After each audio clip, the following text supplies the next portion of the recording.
नमस्कार, DD news पर आप देखना शुरू कर चुका है हमारा खास प्रोग्राम। इस वक्त मैं हूं लाल चंद्र सिंह। अगले एक घंटे में हम देखेंगे कुछ ऐसी खबरें जिन पर चर्चा जरूरी है, और यह चर्चा हम करेंगे अपने संवाददाताओं और खास मेहमानों के साथ। और आज सबसे पहले खास चर्चा करेंगे खास मेहमानों के साथ, और वो चर्चा होगी कि बिहार में गाली गलौज के खिलाफ जन जागरण अभियान की शुरुआत हो रही है। एनडीए की जो पार्टियां हैं उनकी जो महिला इकाई है वो खास तौर पर इस अभियान की शुरुआत कर रही हैं। आप याद कीजिए, कल ही प्रधानमंत्री ने इसके लिए आह्वान भी किया था। तो अब बिहार में एनडीए, उनकी महिला विंग, इस चीज को लेकर अभियान शुरू कर रही है। यह बात बिल्कुल साफ है कि बिहार में एनडीए इस मुद्दे को छोड़ने वाला नहीं है। तो इसका क्या नतीजा होगा, इसका क्या असर हो सकता है, इन सभी मुद्दों पर बात करेंगे खास मेहमानों के साथ खास चर्चा में।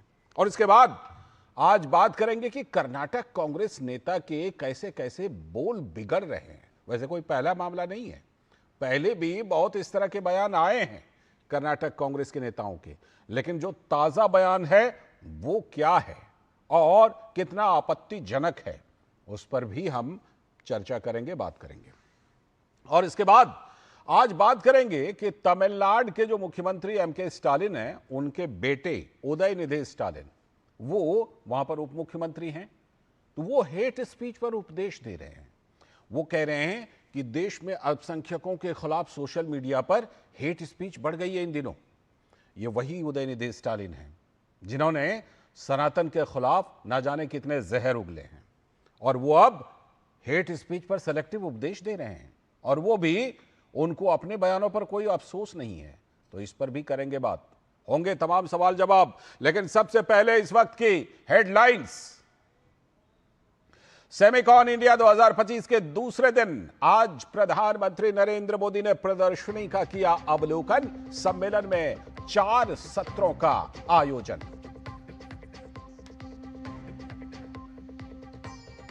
केंद्रीय वित्त मंत्री निर्मला सीतारमण की अध्यक्षता में नई दिल्ली में जीएसटी परिषद की बैठक। जीएसटी सुधारों पर चर्चा। रोजमर्रा की चीजों पर टैक्स कम करने के लिए जीएसटी में हो सकते हैं बदलाव। विपक्ष द्वारा संवैधानिक संस्थाओं को बदनाम करने पर भाजपा का पलटवार। कांग्रेस नेताओं के पास 2-2 वोटर कार्ड रखने का लगाया आरोप। पीएम मोदी के मां के अपमान पर राहुल गांधी और तेजस्वी यादव से माफी की मांग।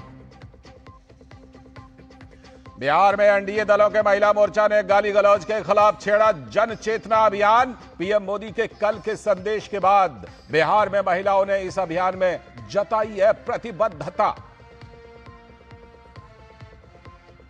तमिलनाडु के उप मुख्यमंत्री उदयनिधि स्टालिन की अल्पसंख्यकों के खिलाफ हेट स्पीच पर चिंता। ये वही उदयनिधि हैं जिन्होंने सनातन और हिंदुओं के खिलाफ जमकर उगला था जहर। और नक्सल मुक्त भारत अभियान को मिली बड़ी सफलता। सुकमा में 33 लाख के इनामी समेत 20 नक्सलियों का आत्मसमर्पण। ऑपरेशन ब्लैक फॉरेस्ट को अंजाम देने वाले योद्धाओं को गृह मंत्री अमित शाह ने किया सम्मानित। ये थे इस वक्त की हेडलाइंस। अब देखते हैं खबरों को विस्तार से। और आज सबसे पहले खास मेहमानों के साथ खास चर्चा करने वाले हैं कि बिहार में जो एनडीए की महिला मोर्चा है वो गाली गलौज के खिलाफ जन जागरण अभियान छेड़ चुकी है, और प्रधानमंत्री ने कल ही इसका आह्वान किया था। तो राजनीति में मर्यादा और आचरण का जो सवाल है, इसी पर खास चर्चा करने वाले हैं।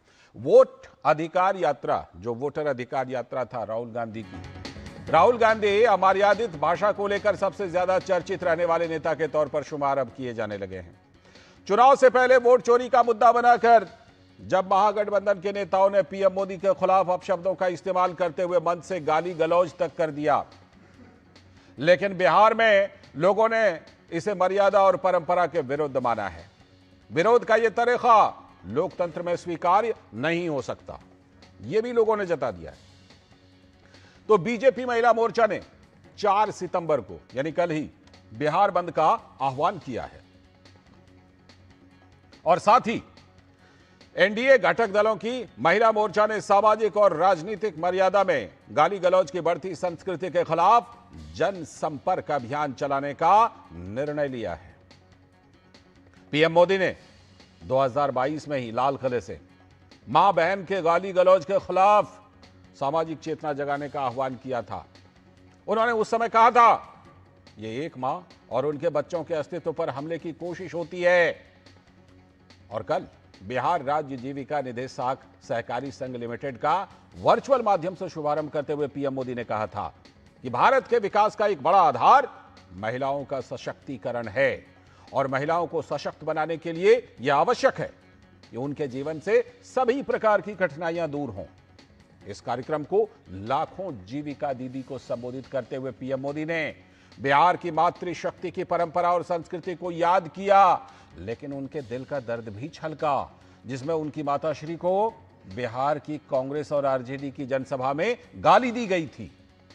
पीएम मोदी ने बिहार की महिलाओं को संबोधित करते हुए कहा है कि मेरी मां को गाली दी गई, ये मेरी मां का ही सिर्फ अपमान नहीं है, ये देश की मां, बहन और बेटियों का अपमान है। प्रधानमंत्री नरेंद्र मोदी ने कहा, मां हमारा संसार है, मां हमारा स्वाभिमान है। सीधे लिए चलते हैं इस समय तमिलनाडु, जहां पर राष्ट्रपति संबोधित कर रही हैं। M Krishnan, faculty members, dear students, ladies and gentlemen, Vanakkam.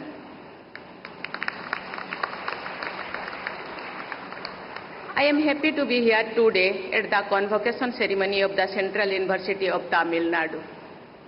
This beautiful state of Tamil Nadu is a land renowned across the world for its ancient civilization.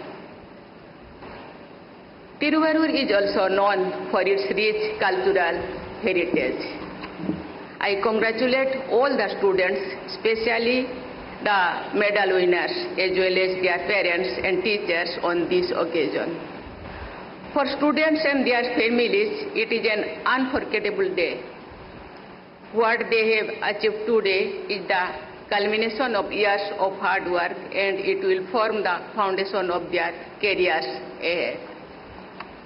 The teachers and administrators, both past and present, of the Central University of Tamil Nadu deserve special appreciation for maintaining high standards of academics and creating a stimulating environment that fosters intellectual curiosity and critical thinking. Similarly, they must be applauded for extending the benefits of learning to a wider segment of society through extension education. I am told that the university has been taking up various issues to raise the awarenesses levels of people in rural areas. This university has been making praiseworthy efforts to widen the net of extension education in rural areas of Tamil Nadu. This is a very good initiative. Similarly, this university is actively contributing to the comprehensive development of the marginalized sections through initiatives like the Community College and the Dr. Ambedkar Center of Excellence. Education, after all, must aim to link individual development with social development. Dr. S. Radhakrishnan, a renowned professor and one of my distinguished predecessors, put it very beautifully when he said that literacy is not education, knowledge is not education, but the growth of wisdom, the capacity to look upon others with compassion, that is what is necessary. Whenever I have an opportunity to speak at convocation ceremonies, I emphasize that the education must be oriented towards the benefit of the society. In this context, I will also urge you to collaborate with the industry to make use of science and technology for the larger good of humanity, particularly enriching nature and ecology. In the 14 years of its existence, this university has come to represent the diversity of India and nurtured talent from all over the country, literally from Ladakh to Lakshadweep. What is more heartening is the fact that the gender ratio of its nearly 3,000 students is tilted in favor of females. Moreover, I was especially delighted to see that girls have won more than 2/3 of the gold medals today. These are signs of a healthy and inclusive growth of the society. The Amrit Kal is going to be shaped by the youth, and I am confident that among the youth, our daughters' contributions are going to make all the difference. Dear students, I have been a school teacher. As they say, once a teacher, always a teacher. So I still love to interact with students. Today I am happy to see the excitement on your faces. You are on the cusp of a new phase in your life. Many of you want to pursue education further, and many plan to start working.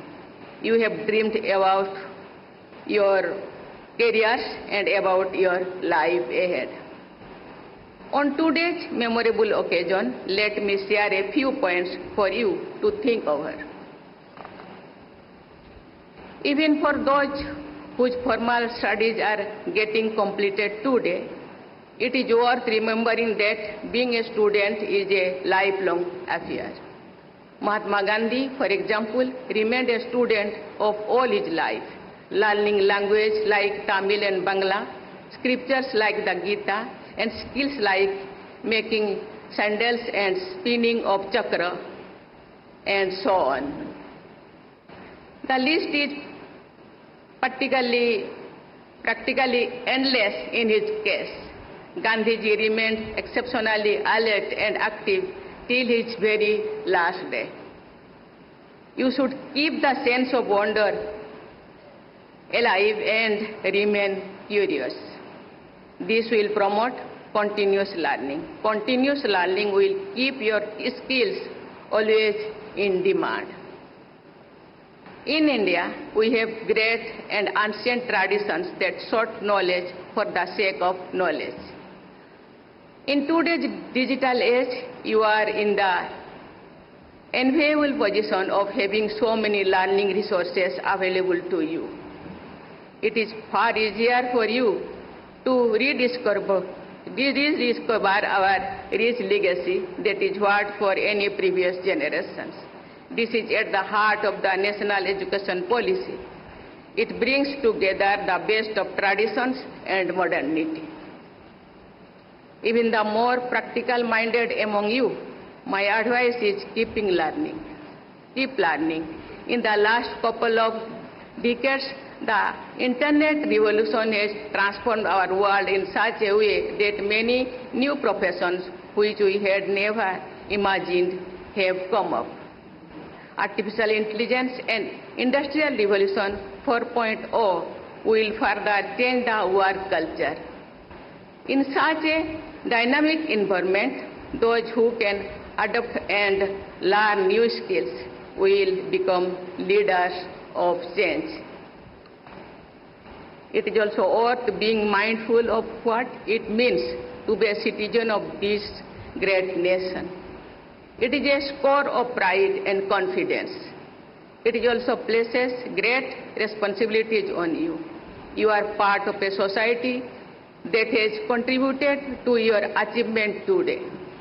Others have helped you reach here, and so you should help those who need a helping hand.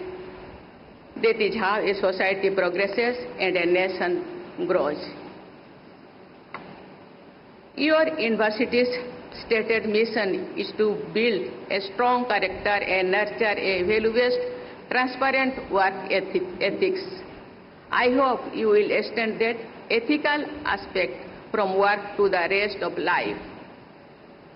That will develop in you the sensitivity, which is what we need today. You should show special concern for those sections of people who are underprivileged or deprived. You should be sensitive towards the needs of people and the environment around you. Your strong values and character will not only guide you in making positive impact, but will also help you succeed in every aspect of life. I once again congratulate you all, students, teachers, and others. To the students, my best wishes for their career and for their role in shaping the future of the nation. Thank you. Jai Hind, Jai Bharat. राष्ट्रपति द्रौपदी मुर्मू तमिलनाडु के केंद्रीय विश्वविद्यालय के 10वें दीक्षांत समारोह को संबोधित कर रही थी। उसी का सीधा प्रसारण आप देख रहे थे। और इससे पहले जो हम बात कर रहे थे कि बिहार में एनडीए की महिला विंग ने जन चेतना अभियान शुरू कर दिया है प्रधानमंत्री के आह्वान पर। और आपको हमने रिपोर्ट में बताई थी कि प्रधानमंत्री ने साल 2022 में लाल किले के प्राचीर से भी कहा था कि महिलाओं का अपमान नहीं सहेंगे। मेरी एक पीड़ा और कहना चाहता हूं, ये दर्द मैं कह बिना नहीं रह सकता। मैं जानता हूं कि शायद लाल किले का विषय नहीं हो सकता, लेकिन मेरे भीतर का दर्द मैं कहां कहूंगा? देशवासियों के सामने नहीं कहूंगा तो कहां कहूंगा? और वो है किसी न किसी कारण से हमारे अंदर एक ऐसी विकृति आई है, हमारी बोलचाल में, हमारे व्यवहार में, हमारे कुछ शब्दों में हम नारी का अपमान करते हैं। क्या हम स्वभाव से, संस्कार से, रोजमर्रा की जिंदगी में नारी को अपमानित करने वाली हर बात से मुक्ति का संकल्प ले सकते हैं? नारी का गौरव राष्ट्र के सपने पूरे करने में बहुत बड़ी पूंजी बनने वाला है। ये सामर्थ्य मैं देख रहा हूं और इसलिए मैं इस बात का आग्रही हूं। प्रधानमंत्री नरेंद्र मोदी का यह बयान 3 साल पहले का है लाल किले का, यानी कि नारी का जो सम्मान का मुद्दा है वो हमेशा उन्होंने आगे रखा है। लेकिन बिहार में एक दुर्घटना, एक दुर्भाग्य वाली घटना घटी तो महिलाओं ने पीएम मोदी की मां के खिलाफ अपमानजनक टिप्पणी पर कहा कि यह अपमान सिर्फ पीएम की मां के लिए नहीं है, बल्कि हर एक महिला का अपमान है। ये मोदी जी का माँ हो या मेरी माँ हो या किसी गांव समाज की माँ, सबकी माँ माँ होती है। माँ को अगर कोई गाली देती है या तो विरोध है, क्यों नहीं हम सभी दीदियों मिल करके इनका विरोध करें? क्यों हम माँ को गाली कोई देगा? सबकी माँ है, मेरी भी माँ है। माँ को आदर सम्मान देना चाहिए। इस तरह से बोलना विरोध है, अच्छा नहीं लगता। जो गाली दिया तो उसको भी तो माँ है ना, जो गाली दी है उनके पास भी माँ है। तो ये सब नहीं होना चाहिए, उन लोग को सजा मिलनी चाहिए। नहीं, गलत है। वो पूरे देश की माँ को गाली दिया गया है और एकदम ये रॉन्ग है। इसमें आपका क्या? उनकी माँ, हमारी माँ और पूरे देश की माँ एक जैसी होती है। ठीक, किसी की भी माँ हो, माँ माँ होती है। माँ को गाली नहीं देना चाहिए, उनको माफी मांगनी चाहिए। प्रधानमंत्री के जो कांग्रेस के पार्टी गाली देता है, जो नहीं देना चाहिए, बहुत बुरी बात है। तो ये महिलाओं की भावना है, लेकिन दूसरी तरफ जो विपक्षी महागठबंधन के नेता हैं पूरे मामले को नजरअंदाज कर रहे हैं, कुछ नहीं बोल रहे हैं। और आरजेडी के नेता तेजस्वी यादव ने कहा कि दरअसल वोटर अधिकार यात्रा से भाजपा को परेशानी हो रही है। आप देखिए ना, इनके पास कुछ है नहीं मुद्दा। भाजपा डरी हुई है। जो वोटर अधिकार यात्रा में जो जन सैलाब, जन समर्थन, हर जाति, हर धर्म, हर वर्ग के लोगों का अपार समर्थन जो मिला है, वह इनकी चोरी पकड़ी गई है तो बेचैन है। लेकिन बीजेपी इसको छोड़ने वाली नहीं है। पार्टी के नेता शाहनवाज हुसैन ने कहा कि राहुल गांधी और तेजस्वी यादव को देश से माफी मांगनी चाहिए। राहुल गांधी की यात्रा में ये सब घटना घटी, जो बिहार को बदनाम किया इस घटना ने, इसके लिए राहुल गांधी और तेजस्वी यादव को माफ़ी मांगनी चाहिए।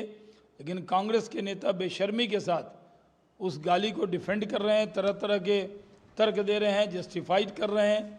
वो कह रहे हैं कि आप लोगों ने क्या बोला था।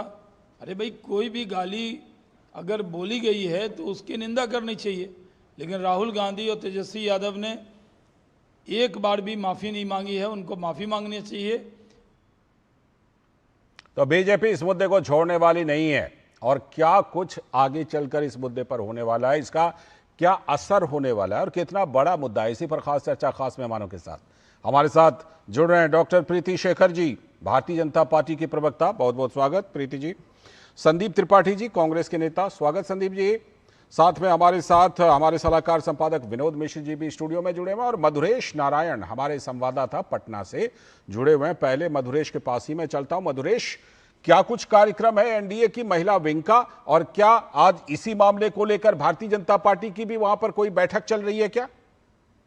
हाँ, देखिए, जो भारतीय जनता पार्टी और एनडीए के जो घटक दल हैं, उन सब की आज एक बैठक आयोजित की गई थी अलग अलग जिलों में, और विरोध प्रदर्शन किया जा रहा है महिला विंग के द्वारा। जो बीजेपी की महिला विंग है, जदयू की महिला विंग और जो एनडीए के जो साथी हैं उनकी महिला विंग लगातार जो है आज सुबह से अलग अलग जगहों पर विरोध मार्च निकाल रही हैं, और कल सुबह 7 बजे से 12 बजे तक सांकेतिक रूप से बिहार बंद का आयोजन किया गया है। इस बिहार बंद के दौरान जो जरूरी सेवाएं हैं उनको बाधित नहीं की जाएगी। इसके साथ ही इस बंद का 2 उद्देश्य महिला विंग ने बताया है। पहला तो जो राजद और कांग्रेस है उनको माफी मांगने के लिए प्रेरित करना इस बंद का उद्देश्य, और दूसरा उद्देश्य जो है, जो बहुत बड़ा मूवमेंट आने वाले दिनों में बिहार में क्रिएट करने वाला है, दूसरा मूवमेंट है, दूसरा जो उद्देश्य है वो ये है कि लोगों को ये प्रेरित करना कि वो बहनों को और माओं को लेकर के जो गाली देते हैं वो गाली से बंद की जाए। और इसके लिए जो महिला कार्यकर्ता हैं, जो महिला विंग की जो सदस्य हैं, वो अपने इस बंद के दौरान एक पिटीशन भी लोगों को देंगी, एक पंपलेट देंगी और पिटीशन साइन कराएंगी कि वो आज के बाद महिलाओं को लेकर के किसी भी तरह की अभद्र गाली या टिप्पणी नहीं करेंगे। जी बिल्कुल, ये मीटिंग जो है, जाहिर सी बात है कि बीजेपी और एनडीए जिस तरह से कमर कस चुके हैं, प्रधानमंत्री ने आह्वान भी किया था, ये तो बिल्कुल साफ है कि बिहार में जन जन तक इस मुद्दे को पहुंचाया जाएगा। विनोद जी, जिस तरह से प्रधानमंत्री ने कल आह्वान किया, और कल यानी 4 तारीख को है भी बिहार बंद का आह्वान भी किया, आधे दिन का शायद बिहार बंद का आह्वान हुआ है, लेकिन आज भी विरोध मार्च, और हर जिले में, जैसा मधुरेश बता रहे थे, हर जिले में बैठक चल रही है। इसका मतलब ये निकाला जाए कि भारतीय जनता पार्टी इस मुद्दे को छोड़ने वाली नहीं है, और एनडीए भी।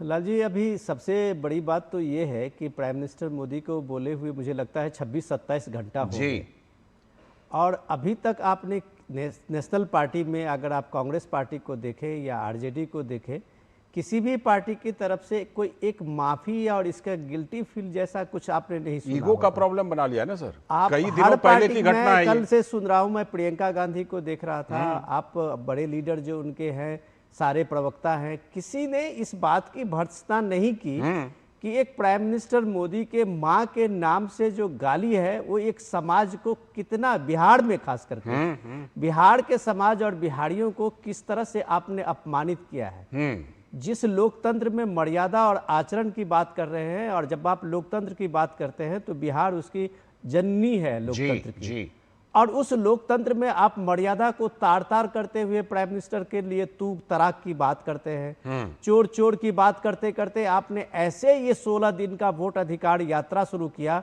कि आपके मंच से सीधे एक कार्यकर्ता उठ के सीधे प्राइम मिनिस्टर मोदी को गाली देता जी। अब सवाल है कि ऐसी घटना के बाद पार्टियों का जो रुख है उससे उसके आचरण और चरित्र का पता चलता है, और कांग्रेस पार्टी ने के कोई बड़े नेता इस बात पे कोई शर्मिंदगी नहीं महसूस कर रहे। कोई इस तरह के कोई गिला शिकवा में एक तरह से एक जेनरिक बाइट भी दे देते कि नहीं, इस तरह की बात नहीं होनी चाहिए, गलत है। तो आप तेजस्वी का बाइट सुन लीजिए कि वो कह रहे हैं कि बीजेपी के पास कोई आधार नहीं है। तो आप एक तरह से चुनौती देते हैं। जो प्राइम मिनिस्टर मोदी ने कहा कि आप एक जो नामदार लोग हैं, जो चांदी के चम्मच से पैदा हुए लोग हैं, वो एक गरीब माँ के उस संघर्ष और उस बच्चे के संघर्ष को क्या समझेंगे। तो आप गाली देके उस बच्चे और उसके माँ के संघर्ष को चुनौती तो देते ही हैं, साथ साथ उसके अस्तित्व को नकारते हैं। तो बिहार के लोगों ने जो ये कल बीजेपी का बंद का आह्वान है, मुझे लगता है कि बिहार के लोगों को एक जन चेतना लाने के लिए, एक जागरण लाने के लिए है कि कम से कम सार्वजनिक रूप में आप जिस तरह से राजनीति में आते हैं और एक मर्यादा और आचरण नहीं है, तो आप राजनीति के हकदार नहीं हैं। बिल्कुल, ये बड़ा सवाल है संदीप जी।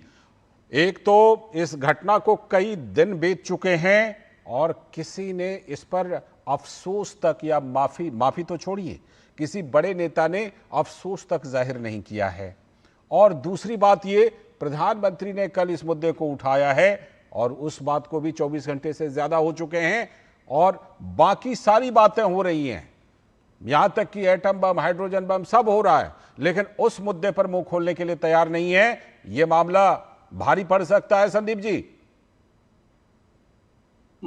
लाल जी, पहली बात तो आपके कंसल्ट या भाजपा के कंसल्ट 2-3 हैं और अभी आपने शहनवाज हुसैन जी की बाइट चलाई। शहनवाज पूरे देश के लोग जान ले, डीडी न्यूज के दर्शक जान ले, पूरा देश जान ले, ये बलात्कार का आरोपी है। बस आ गए पर्सनल पर। एक महिला का अब पर्सनल है सर, मतलब उस महिला की इज्जत नहीं है। न्यायिक प्रक्रिया चल रही है ना सर, उस पर जुडिशियल प्रोसेस चल रही है ना सर। 2022 से जांच हो रही, कोर्ट के आदेश पर मुकदमा लिखा जाता है और 2022 से जांच चले, 3 साल हो गए, अब तक जांच नहीं हो पाई और आप कह रहे हैं महिला अस्मिता की बात करेंगे आप। और आप ऐसे व्यक्तियों, क्या कांग्रेस के कुछ नेताओं पर इससे भी गंभीर आरोप नहीं है क्या? हैं कि नहीं है? हाँ या नहीं? नाम बताइए सर। हाँ बता देंगे, 4 नाम बता देंगे। आप बिल्कुल बताइए। कर्नाटक में आप चुनौती मत दीजिए। कर्नाटक में क्या आपके नेता ने बयान दिया कि महिला का जब बलात्कार हो तो मजा लेना चाहिए?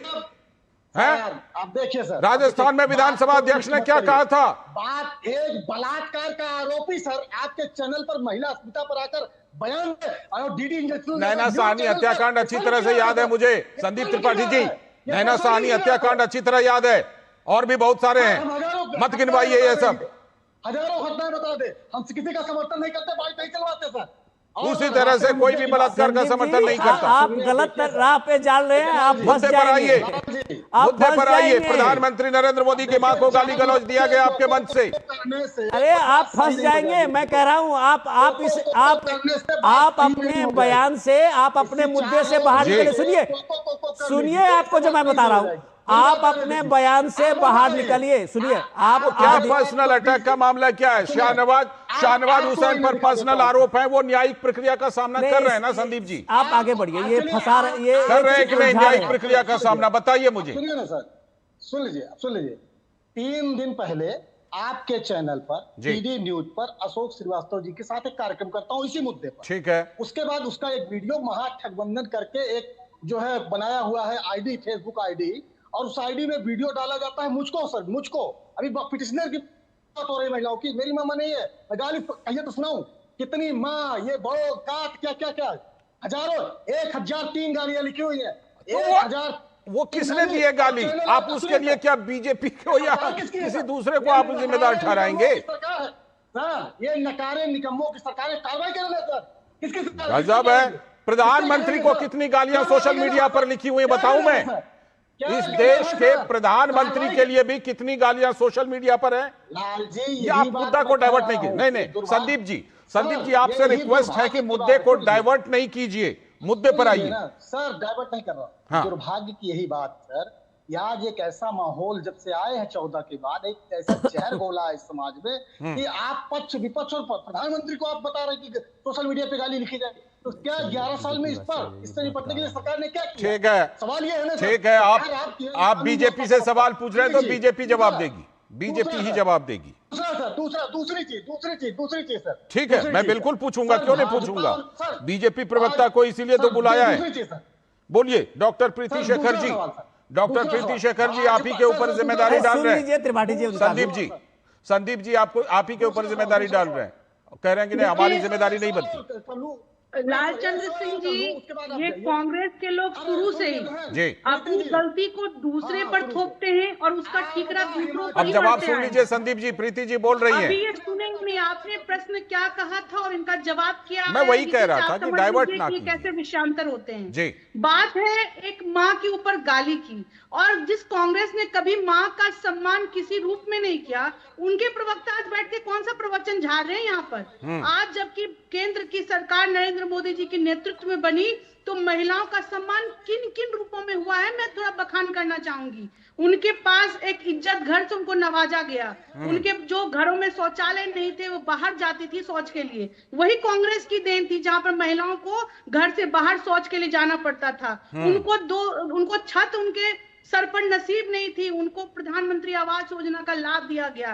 उनके धुएं से उनके आंख खराब होते थे, उनको उज्ज्वला योजना का लाभ दिया गया। और राजनीति में महिलाओं की हिस्सेदारी नहीं थी, वहां पर 33% महिला आरक्षण वंदन विधेयक अधिनियम को केंद्र सरकार के द्वारा पारित कराया गया। ये हमारी एनडीए सरकार की देन है। थोड़ा सा आपको टोकता हूँ प्रीति जी, लंबी लिस्ट है, हम सब जानते हैं। जरा आप ये बताइए कि क्या प्रोग्राम है, क्योंकि आप लोग बैठक भी कर रहे हैं, आज विरोध मार्च भी बिहार में हो रहा है और कल बिहार बंद भी है। लगता है लंबा चौड़ा प्रोग्राम आपने बना लिया प्रधानमंत्री के आह्वान पर।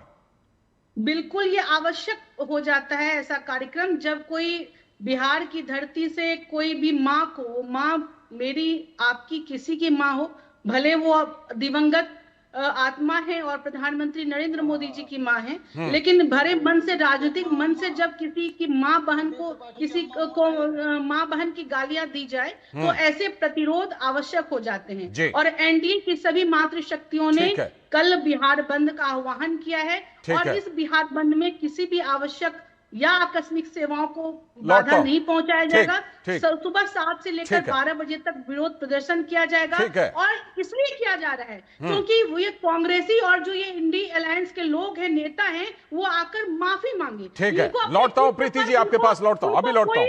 मैं बस 1 मिनट कुछ कहना चाह रही हूँ। जल्दी से। देखिए, मैं सिर्फ यही कहना चाहती हूँ कि इतने दिन बीत गए, इनके मन से गालियां दी गई, लेकिन वो सवाल हम भी उठा रहे हैं। बिल्कुल, आगे आकर माफी नहीं मांगते, उल्टा बल्कि ये कहते हैं कि वो नेता, जो वो कार्यकर्ता भाजपा का कार्यकर्ता था, वो जो है वो कोई राजनीतिक मंच नहीं था, सब लोग चले गए थे। ये एक्सक्यूज है क्या? यही इनका जवाब होना चाहिए क्या?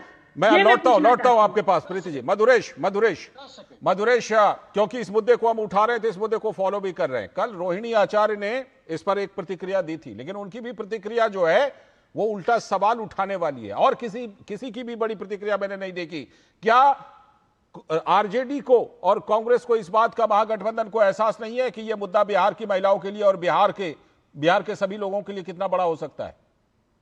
देखिए, महागठबंधन में बिहार में जो सबसे बड़े नेता हैं वो तेजस्वी यादव है, और उनका बयान हमने पहले दर्शकों को सुनाया है, और वो जिस तरीके से बयान दे रहे हैं वो बताता है कि राजद को थोड़ा भी फर्क नहीं पड़ता है इस गाली गलौज के पूरे प्रकरण से। उल्टे राजद के ट्विटर हैंडल से ये लिखा गया है कि भाजपा कमजोर बूथों पर चिन्हित करके पिछड़े समाज के लाखों लोगों का मताधिकार छीनने की कोशिश कर रही है, उसके लिए पीएम भावुक नहीं हो रहे हैं। इसके साथ ही ये आरोप लगाया जा रहा है कि एक वीडियो हमने देखा था जिसमें कई जो जीविका दीदियां ये कार्यक्रम सुन रही थी, वो भावुक हो गई थी, उनके आंखों से आंसू गिर रहे थे। तो आरोप ये लगाया जा रहा है कि ग्लिसरीन लगा करके उनके आंसू आ रहे हैं। बताइए, तो आपने ये पूरी बात बताइए, ये अगले लेवल का अपमान महिलाओं का है, अगले लेवल का अपमान है ये। आ रहा हूं संदीप जी, जवाब तो आपको देना ही है, लेकिन विनोद जी से जरा कुछ सवाल ले लीजिए, उसका भी साथ में जवाब दीजिए। विनोद जी।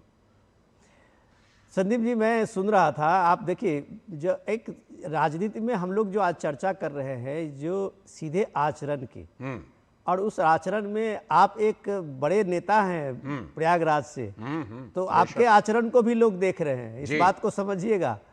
तो सवाल है कि जो आचरण की बात हम कर रहे थे राजनीति में, और सबसे चरित्र जो है वो उसके आचरण पे डिपेंड करता है। आपने जो वोट अधिकार यात्रा शुरू की थी, 16 दिन की यात्रा राहुल गांधी की थी, और 16 दिन की यात्रा में राहुल गांधी ने गाली गलौज के सिवा अगर कुछ किया हो तो बता दीजिए।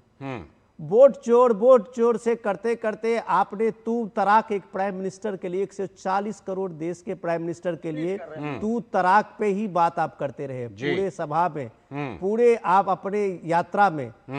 कल प्राइम मिनिस्टर मोदी ने उसी का जवाब दिया था।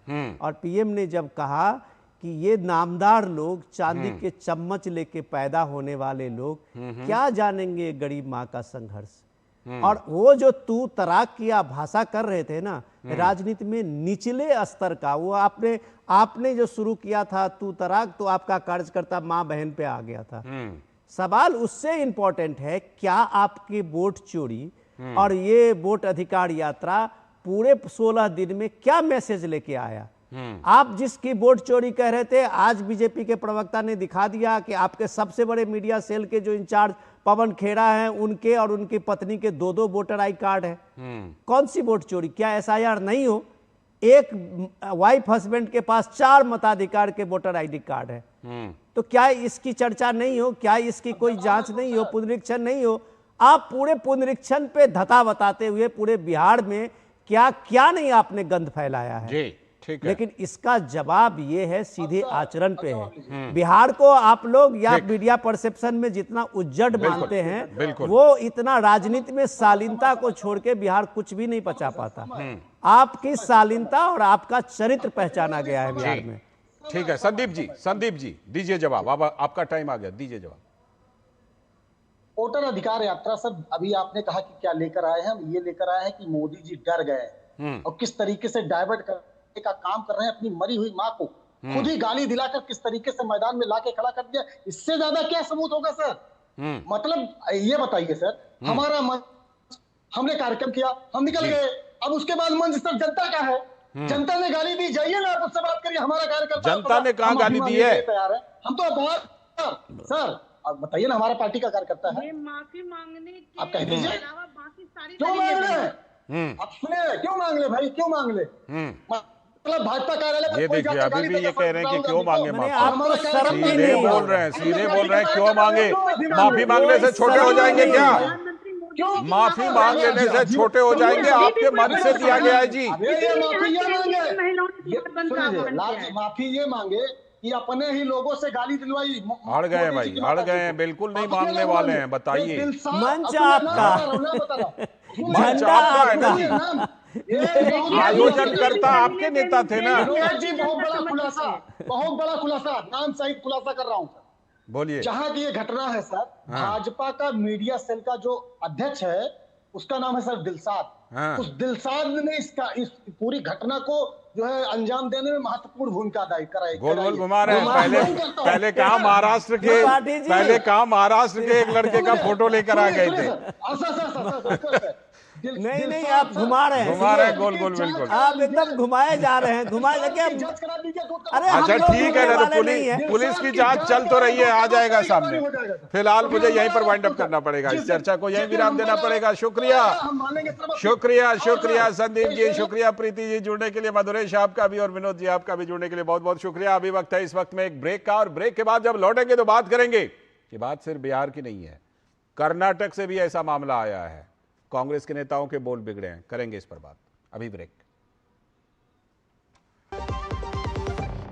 आधी आबादी को पूरा अधिकार देने के अभियान में साथी और सहयोगी की भूमिका में है डबल इंजन सरकार। यशस्वी प्रधानमंत्री नरेंद्र मोदी के मार्गदर्शन एवं मुख्यमंत्री योगी आदित्यनाथ के प्रयासों ने उत्तर प्रदेश की नारी का किरदार कैसे बदला, इसका दर्पण है मिशन उन्नति। इसके अंतर्गत एक सूचकांक विकसित किया गया है, जिससे सरकारी प्रयासों से हो रहे महिला सशक्तिकरण को मापा जा सकता है। महिला आर्थिक सशक्तिकरण सूचकांक WEE इंडेक्स के अनुसार उत्तर प्रदेश ने पिछले 8 वर्षों में महिला श्रम बल में हर वर्ष वृद्धि दर्ज की।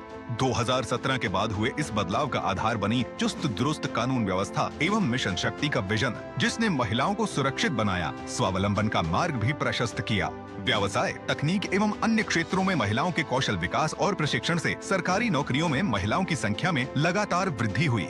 विभिन्न सरकारी योजनाओं और कार्यक्रमों ने स्वयं सहायता समूहों, आसान ऋण एवं उद्यमिता को प्रोत्साहन देकर आत्मनिर्भरता के नए द्वार खोले। काम दमदार, डबल इंजन सरकार। इसमें है फौलादी ताकत, ये कड़े इम्तिहानों से नहीं डरता, इसे सालों का तजुर्बा है। इसलिए मैं भी सूर्या पाइप्स का फैन हूँ। देश की तरक्की के सच्चे साथी सूर्या है तो भरोसा है। स्वागत है ब्रेक के बाद। डीडी न्यूज पर आप देख रहे हैं इस वक्त, और जैसा ब्रेक पर जाने से पहले ही बताया था कि अब बात करेंगे कि कैसी कैसी, अभी एक नमूना तो आपने देख ही लिया ब्रेक से पहले कि कितनी एरोगेंसी है, कितना ईगो है, और ऐसा ही मामला कर्नाटक से भी आया है। कर्नाटक कांग्रेस में नेताओं के सत्ता का नशा कभी कभी मर्यादा पर भारी पड़ने लगता है। एक बार फिर यही हुआ। कर्नाटक सरकार के पूर्व मंत्री और कांग्रेस विधायक आरवी देशपांडे से एक महिला पत्रकार ने अस्पतालों की दुर्दशा को लेकर सवाल पूछ लिया तो विधायक जी उखड़ गए, भड़क गए। तो महिला पत्रकार ने कांग्रेस विधायक देशपांडे को जोईदा ताल्लुक में कोई अस्पताल नहीं होने का सवाल किया तो उन्होंने इसका जवाब बड़े ही फूहड़ तरीके से दिया। कहा, चिंता मत करो, तुम्हारी डिलीवरी कहीं और करवा देंगे। तो एक सीनियर महिला पत्रकार को दिए गए अपने इस बयान से विधायक जी ने विवाद खड़ा कर दिया। जब पत्रकार ने एक सुपर स्पेशलिटी अस्पताल की स्थापना की मांग की थी, लेकिन जवाब क्या दिया, ये उनके प्रसव के लिए बनाया जाएगा। राजनीति में इसे सत्ता का नशा भी कह सकते हैं, जब सामने वाले को लेकर उनकी सोच ऐसी ही विकृत हो जाती है, लेकिन एक महिला पत्रकार के साथ इसे बदतमीजी ही माना जाएगा। कुछ ही महीने पहले खुद मुख्यमंत्री सिद्धारमैया ने पब्लिक मीटिंग में एक पुलिस अधिकारी पर हाथ उठाने का प्रयास किया था। वो तस्वीरें आप देख ही रहे हैं। आखिर राजनीति में बढ़ रही ऐसी प्रवृत्ति को क्या कहा जाएगा? जाहिर है राजनीतिक दलों को यह जानना जरूरी है कि बड़े नेताओं की भाषा और व्यवहार ही छोटे नेता और कार्यकर्ताओं के बीच एक पुल का काम करती है। नेता के बिगड़े बोल की कॉपी कार्यकर्ता भी समाज में करते हैं। बिहार में तो उसका उदाहरण आप देख ही चुके हैं। वही चीज कर्नाटक में भी हो रहा है। तो आरवी देशपांडे जो विधायक जी हैं, उन्होंने महिला पत्रकार को अपशब्द कहा। क्या कुछ कहा, मर्यादा के दायरे में रहकर आपको सुनवाते हैं। तुम्हें प्रसव करवाना है क्या? मैं करवा दूंगा, चिंता मत करो, तुम्हारी डिलीवरी कहीं और करा देंगे।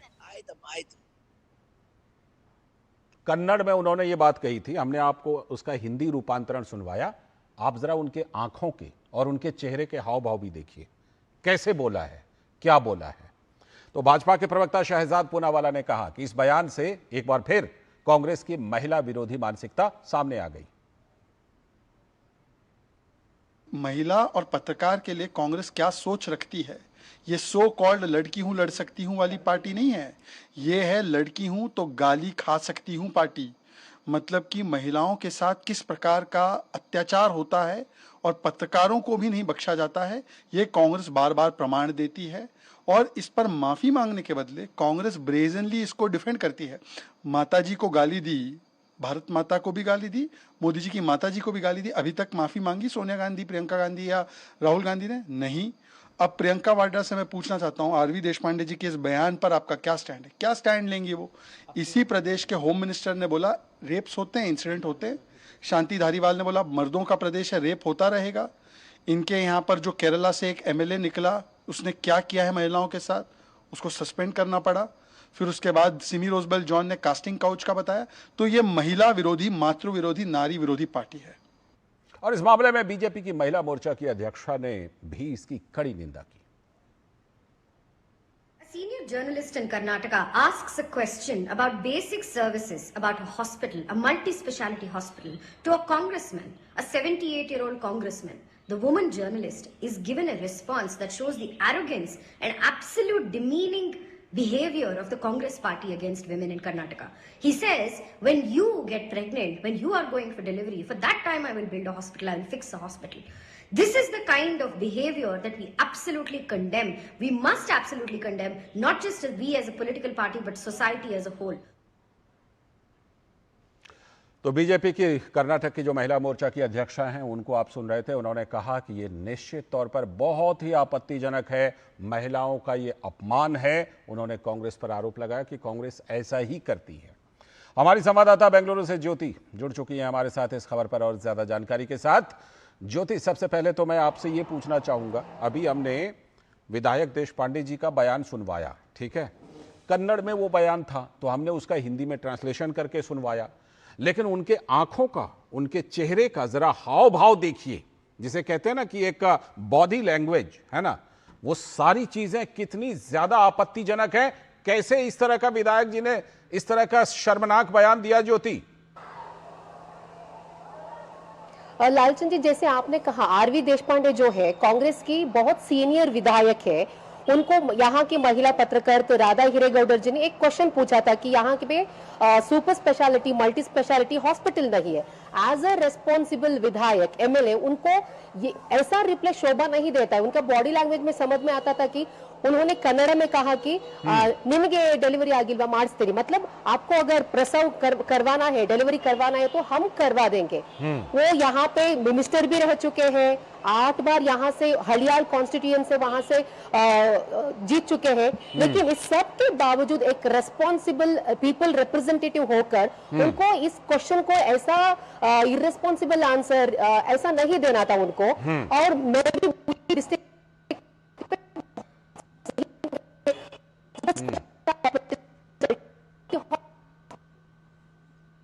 ज्योति से फिलहाल संपर्क में कुछ बाधा आ रही है, लेकिन जो बयान है वो बहुत ही शर्मनाक है और कांग्रेस पार्टी के विधायक ने ये बयान दिया है। और बात सिर्फ इसी बयान की नहीं है, बात तो सवाल तो मुख्यमंत्री सिद्धारमैया पर भी है। जो हमने आपको दृश्य दिखाए थे कि किस तरह से एक पुलिस ऑफिसर, एक वरिष्ठ पुलिस ऑफिसर को मंच पर थप्पड़ मार रहे थे सिद्धारमैया। तो जब बड़े नेता इस तरह का करेंगे तो आगे चल करके जाहिर सी बात है कि आगे चल करके जो छोटे नेता और कार्यकर्ता हैं वो भी इस चीज को लेकर उसको जरूर फॉलो करेंगे। ज्योति, आप हमारे साथ जुड़ी हुई हैं? ज्योति हमारे साथ जुड़ी। ज्योति बिल्कुल ये मामला तो है ही, सुनाई दे रहा है? हाँ बिल्कुल बिल्कुल सुनाई पड़ रहा है ज्योति, ये मामला तो है ही, लेकिन हम ये भी कह रहे हैं कि क्या सत्ता का नशा कुछ ज्यादा चढ़ गया है क्या? क्योंकि मुख्यमंत्री सिद्धारमैया का भी हम वो दृश्य दिखवा रहे थे कि मंच पर किस तरह से एक बड़े पुलिस ऑफिसर को वो थप्पड़ मारते हुए दिखाई पड़े थे। यस बिल्कुल, यथा राजा तथा प्रजा एक सेंटेंस है ना, वैसा ही सिद्धरामैया जी जब बेलगावी में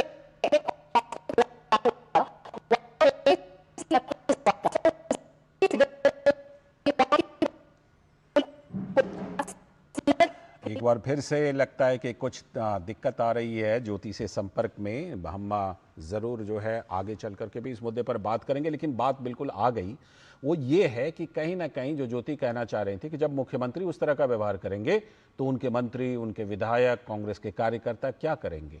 और बिहार में तो उसका नमूना सामने आ ही गया, जिस पर अभी थोड़ी देर पहले बात कर रहे थे। फिलहाल अभी वक्त है एक ब्रेक का। ब्रेक के बाद जब लौटेंगे तो आपको दिखाएंगे कि देखिए ये सिर्फ कुछ नेता ऐसे हैं इस देश में जो ना सिर्फ आपत्तिजनक बयान देते हैं बल्कि दूसरों को उपदेश भी देते हैं कि तुम ऐसा बयान ना दो। बात करेंगे उदयनिधि स्टालिन की। अभी वक्त है ब्रेक का।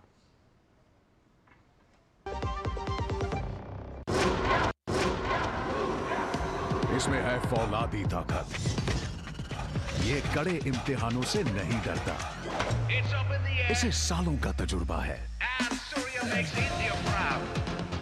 इसलिए मैं भी सूर्या पाइप्स का फैन हूँ। देश की तरक्की के सच्चे साथी। सूर्या है तो भरोसा है। जब धरती चीर कर निकलता है लोहे का पत्थर और मिलता है मोंगिया के जोश से, फिर तपता है, पिघलता है और बनता है फौलाद। अब होता है सरिया सारी खूबियों के साथ। मोंगिया स्टील, मजबूत देश का मजबूत सरिया। स्वागत है ब्रेक के बाद। डीडी न्यूज पर आप देख रहे हैं इस वक्त। आप बात करेंगे एक और बयान की, और वो बयान जिसमें दूसरे को उपदेश देने में बड़े माहिर हैं तमिलनाडु के उप मुख्यमंत्री उदयनिधि स्टालिन। उदयनिधि स्टालिन की अल्पसंख्यकों के खिलाफ हेट स्पीच पर बड़ी जबरदस्त चिंता हो रही है। उदयनिधि का यह उपदेश सचमुच हास्यास्पद है, क्योंकि कहा जा सकता है कि पर उपदेश कुशल बहु तेरे।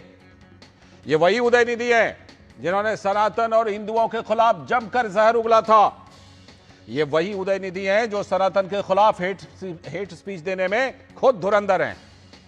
ये उदयनिधि उसी डीएमके सरकार के उप मुख्यमंत्री हैं जिनके नेताओं ने हमेशा सनातन का अपमान किया है।